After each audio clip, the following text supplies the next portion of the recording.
네, 물을 심은 사람 이야기. 우리한테 잔잔한 감동을 주기에 충분한 것 같습니다. 이런 말이 있습니다. 나쁜 사람은 나쁜 사람, 바쁜 사람이란 말이 있습니다. 그러니까 너무 정신없이 바빠요. 그러면은 어떤 사람이라고요? 나쁜 사람이라고 얘기를 합니다. 어떤 사람이 나쁜 사람일까요? 나밖에 없는 사람, 정말로 나뿐인 사람이 나쁜 사람입니다. 자기 중심적으로 살아갑니다. 그래서 나밖에 없어요. 나뿐입니다. 그 사람이 나쁜 사람이고, 성경은 뭐라고 얘기합니까? 죄인이다라고 이야기를 합니다. 우리가 하나님을 떠났어요. 그래서 성경은 기가 막힌 웅덩이와 수렁에 빠졌다라고 가르쳐주고 있습니다. 우리 시대에 정말로 컴퓨터로 계산을 해보면은 작동 중지 시대다, 이렇게 이야기할 수밖에 없는 시대가 되었습니다. 세상에는 소망이 없습니다. 깜깜한 어둠밖에 없습니다. 어떤 곳을 보아도 절망만 넘쳐납니다. 이게 세상입니다. 그런데 하나님께서는 그런 세상을 사랑하셔서 독생자를 보냈고, 그런 세상에 교회를 세웠습니다. 교회에 복음을 주었고요, 명령을 주었습니다. 가서 제자 삼으라 라고 하는 명령을 주셨습니다. 성도는 누굽니까? 이렇게 얘기할 수 있습니다. 예수님께서 누가복음 9장 23절에서 아무든지 나를 따라오려거든 자기를 부인하고 자기 십자가를 지고 나를 따를 것이니라, 이렇게 말씀하셨는데, 성도는 누구냐? 예수님을 따라가는 사람이 성도다라고 이야기할 수 있습니다. 성도는 예수님을 따라가는 사람입니다. 예수님을 따라가는 사람, 이 글자를 두 자로 줄이면은 제자입니다. 제자. 제자는 주께서 말씀하신 것처럼 자기를 부인해야 합니다. 나밖에 없으면 안 된다고요? 나밖에 없으면 나뿐인 사람이고, 나뿐인 사람은 나쁜 사람입니다. 어떻게 우리 자신을 내려놓을 수 있나요? 예수 그리스도의 십자가하고 연결시켜야 합니다. 아멘. 예수님의 십자가, 우리의 구속을 위한 십자가죠. 동시에 나를 못 박는, 예수님과 함께 나를 못 박는 십자가여야 합니다. 할렐루야. 자기 십자가를 또 주님께서 짊어질 것을 말씀을 했습니다. 나를 부인할 뿐만 아니라 자기 십자가를 짊어지라고 말씀을 하셨습니다. 자기 십자가가 뭘까요? 이렇게 얘기할 수 있겠습니다. 제자 삼는 사역이다. 자기 십자가가 뭐다고요? 제자 삼는 사역입니다. 마태복음 28장 18절로 20절 말씀을 지상명령이다라고 얘기를 합니다. 지상명령은 위외로 더 이상 큰 명령이 없을 정도로 큰 명령을 지상명령, 이렇게 얘기를 하는 것인데, 그 지상명령이 뭐다고요? 가서 제자 삼으라 라고 하는 것입니다. 그러니까 우리가 성도로서 할 일이 많이 있을 수 있어요. 예배도 성도가 할 일이고, 기도도 성도가 할 일이고, 교회 봉사도 성도가 할 일이고, 복음을 전하는 것도 성도가 할 일이고, 성도들을 돌아보고 말을 건네주고 위로해주고 예수 그리스도의 사랑을 증거하고 하는 이 교제도 성도가 할 일이고, 또 연약한 사람들, 믿음이 연약한 사람들을 말씀으로 양육하는 것도 성도가 할 일이고, 성도가 할 일이 굉장히 많은데 가장 중요한 건 뭐예요? 제자 삼는 것입니다. 아무리 우리가 10가지를 잘했는데 제자 삼는 사역을 꽁쳤어요. 그러면은 천국에서 재미있겠어요? 없겠어요? 재미없는 사람이 되고 말 것입니다. 그만큼 제자 삼는 것은 중요한 사역입니다. 그래서 우리가 짊어져야 될 십자가가 여러 개가 있을 수 있겠지만 가장 중요한 것은 뭐다? 제자 삼는 사역입니다. 제자 삼는 사역이 우리가 짊어져야 될 십자가로서 가장 중요한 몫이다라고 분명히 얘기할 수 있겠습니다. 또 이렇게 얘기하고 싶습니다. 그런데 이 제자 삼는 사역은요, 예수님의 마음을 품어야 감당할 수 있습니다. 내가 그렇기 때문에 어떤 관점에서는 제자가 되어야 된다라고 말씀을 할 수가 있겠습니다. 예수님의 마음은 마태복음 9장에 잘 나와 있어요. 마태복음 9장 35절 이렇게 얘기합니다.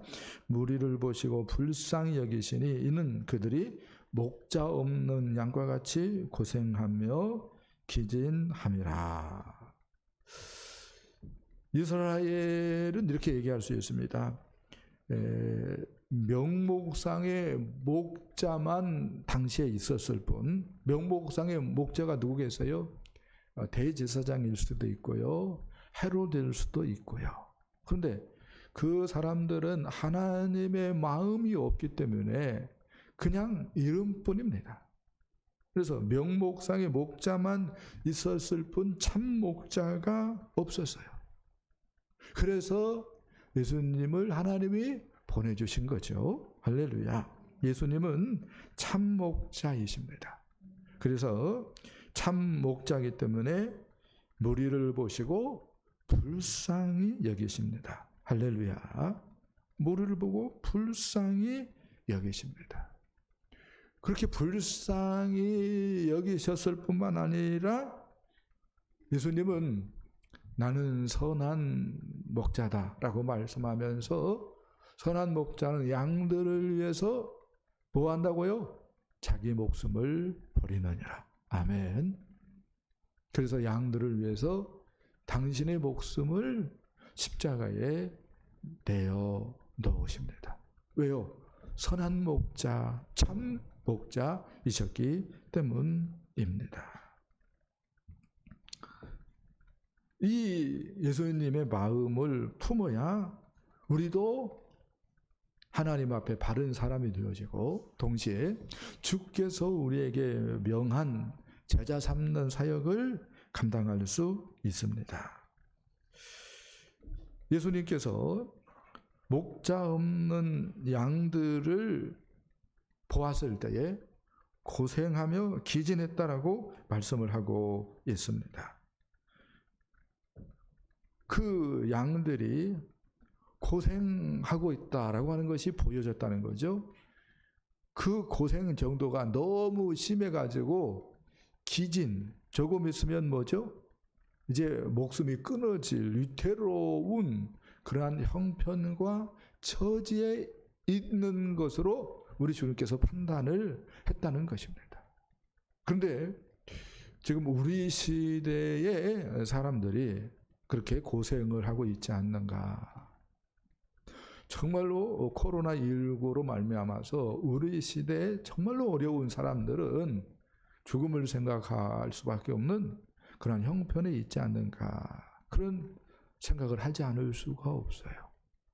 그런데 주님께서는 그 고생하고 기진한 사람들에게 어떤 생각을 했습니까?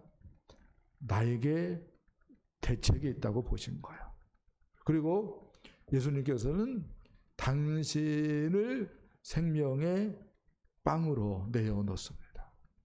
그것이 오병이어의 기적일 수 있는 거죠. 아무튼 고생하는 사람들, 기진한 사람들에 대한 해답은 예수님께서 가르쳐 줍니다. 누구다고요? 예수 그리스도입니다. 아멘. 우리도 그렇게 봐야 됩니다. 예수님께서 고생하며 기진한 사람들에 대한 해답으로서 당신을 생각한 것처럼 우리 시대에 고생하는 사람들, 정말로 죽음을 생각할 수밖에 없는 어려운 형편에 있는 사람들에게 예수님이 해답이다라고 하는 생각을 우리가 해야 되는 줄 믿습니다. 할렐루야. 베드로가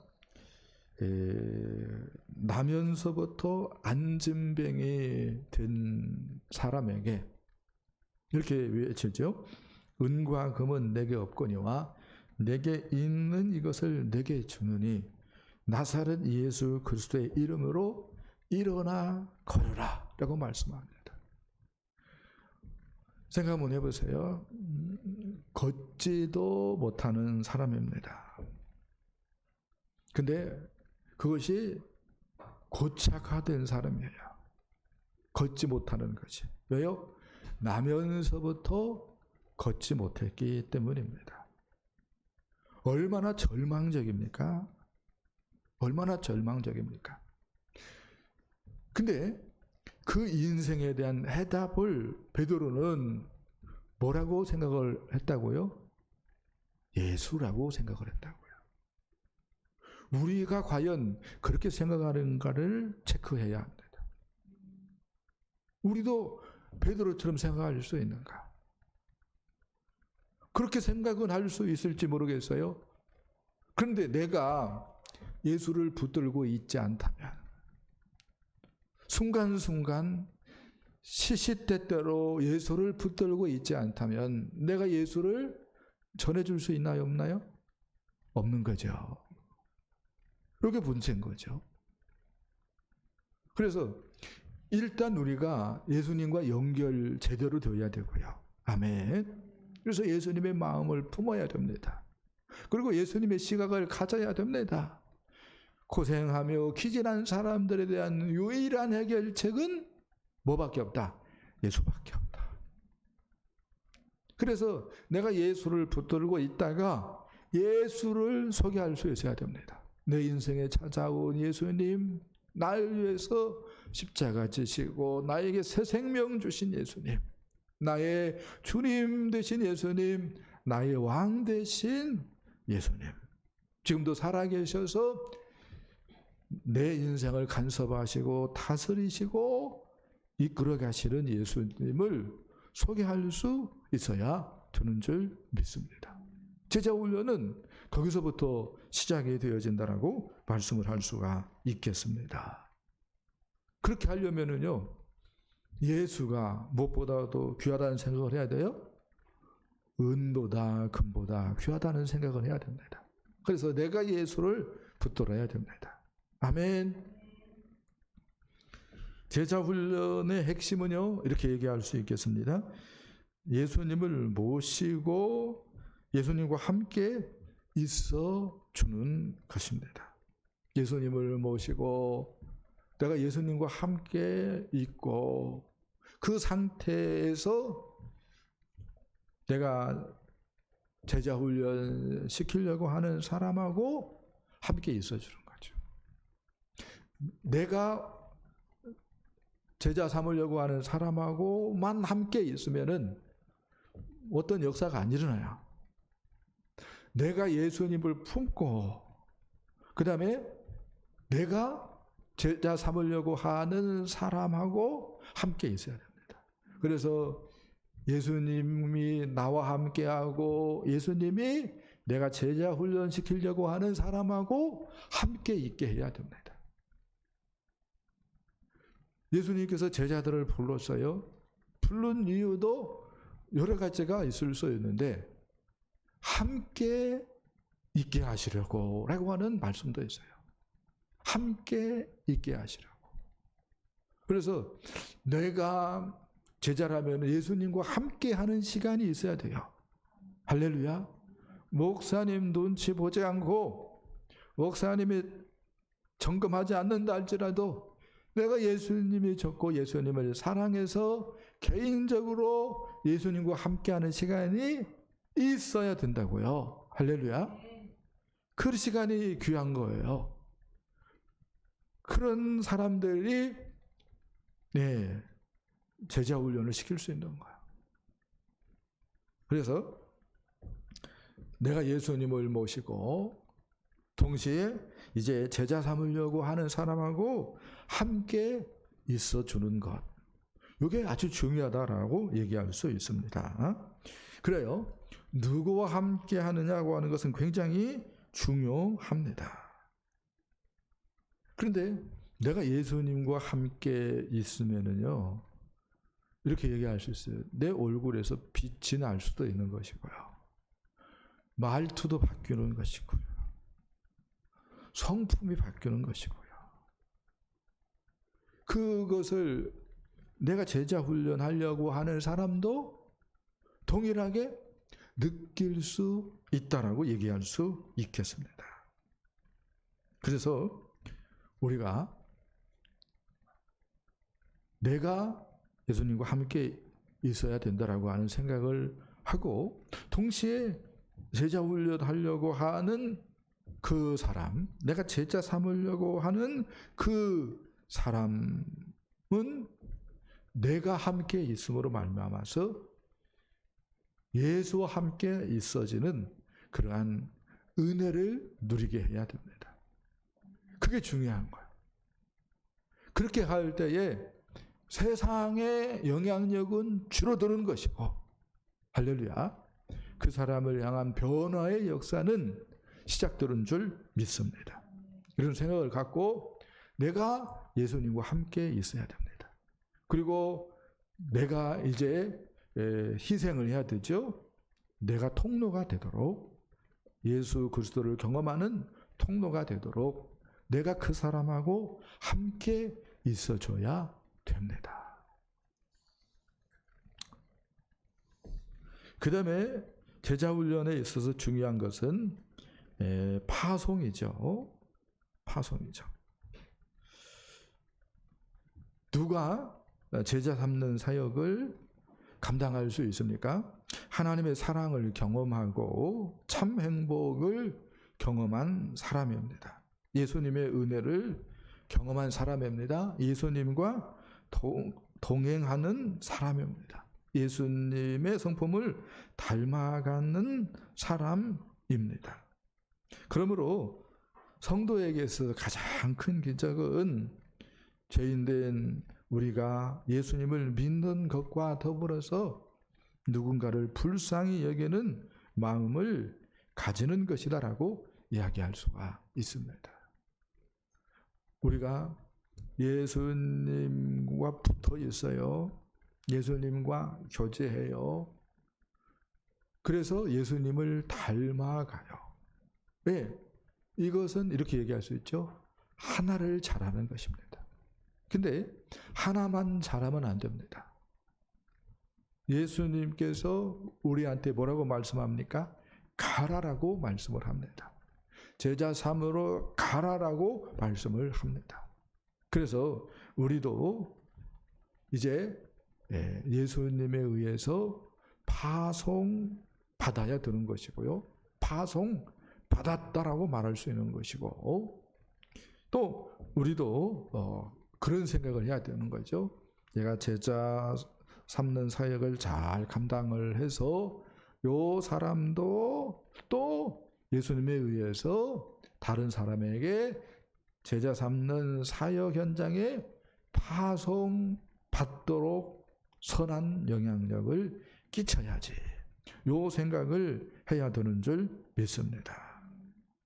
그 사람도 예수님과 연결되어지고, 그 다음에 누군가를 불쌍히 여기면서 훈련시킬 수 있도록, 그런 은혜가 임하도록 우리가 선한 영향을 우리가 흘러가게 해야 되는 줄 믿습니다. 아멘.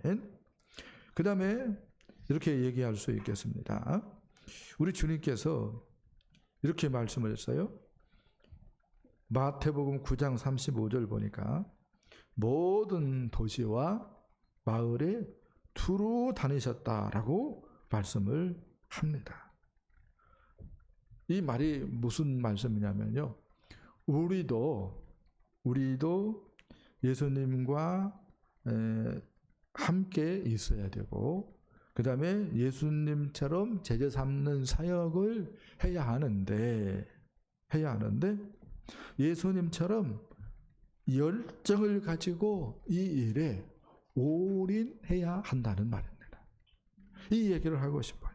예수님께서 모든 도시와 마을에 두루 다니면서 회당에서 가르치시면서 천국 복음을 전파하시면서 모든 병과 모든 약한 것을 고치셨다고 마태는 우리에게 가르쳐 줍니다. 이 예수님의 그 열정, 어떤 관점에서는 영적인 야성, 이걸 우리가 어떻게 해야 된다고요? 우리 시대에 회복해야 된다고요.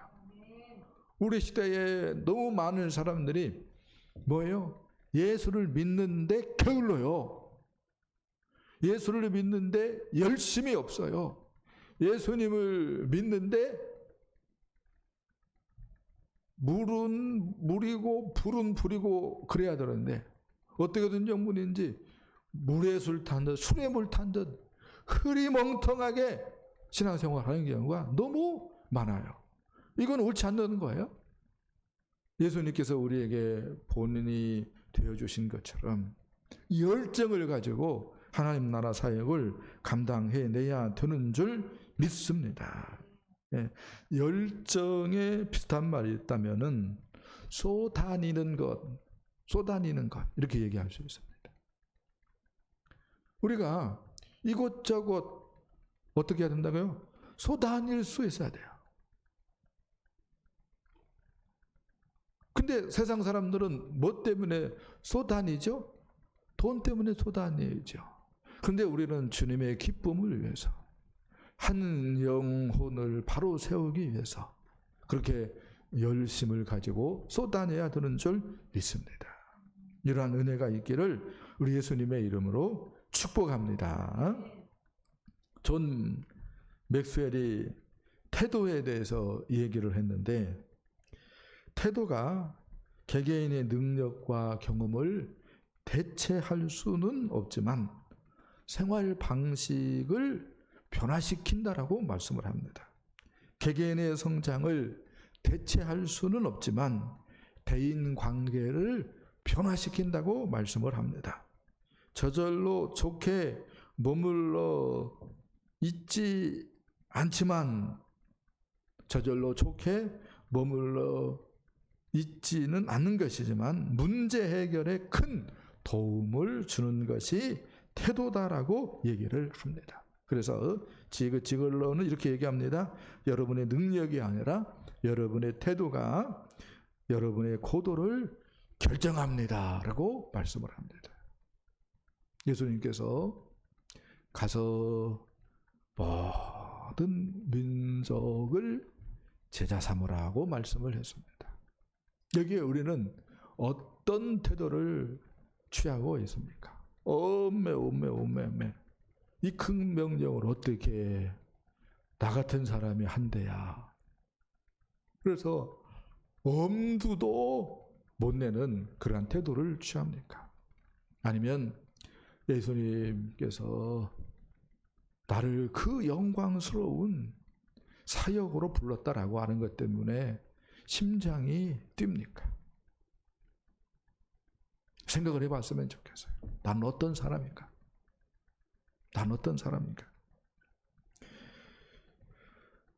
배우가 있었습니다. 배우가 병원에 왔습니다. 정신과 치료를 받기 위해서 왔습니다. 유인즉슨 너무 연기를 자기가 잘하니까 사람들이 자기한테 너무 많이 속고, 그리고 속다 보니까 나도 어느 때는 헷갈린다고 해가지고 의사를 만나러 왔습니다. 근데 목사님도 병원에 왔습니다. 이유인즉슨 내가 진리를 전한다고 전하는데 어떻게 된 영문인지 어느 누구도 받아들이지 않는 것 같아가지고 그게 너무 마음에 상처가 되어가지고 병원을 찾았어요. 쭉 얘기를 하다가 이렇게 의사 선생님이 얘기를 합니다. 배우는 거짓을 진리처럼 전합니다. 열정을 가지고 그렇게 전합니다. 그 결과 많은 사람을 속이고 또 그 영향을 받아서 자신도 속아 넘어가려고 하고 있습니다. 근데 목사님은 진리를 열정을 가지고 전하지 않기 때문에 어느 누구도 감동을 받지 않고 그것 때문에 상처를 입고 있습니다. 거꾸로 좀 했으면 좋겠습니다. 배우 당신은 좀 열정을 줄이시고 목사님은 열정을 품고 전했으면 좋겠습니다. 그렇게 이야기를 했다는 거예요.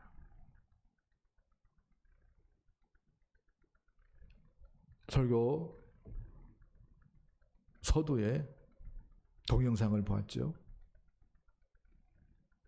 황무지였습니다. 근데 딱 한 사람이 나무를 심으려고 마음을 먹었습니다. 그리고 세월이 흘렀을 때에 울창한 숲이 되어졌습니다. 한 사람의 헌신 헛되지 않았어요. 마찬가지입니다. 나무 심는 것보다 제자 삼는 일이 훨씬 더 영적으로 보면 뭐예요? 최고의 선택이죠. 할렐루야. 누가 주목하지 않고 누가 알아주지 않는다 할지라도 내가 하나님 앞에서 제자로서 반응하고 내가 우리 주님으로부터 그 어마어마한 그 사명을 받았다라고 하는 의식을 갖고 제자 삼는 일에 헌신한다면 세상은 달라진다고요.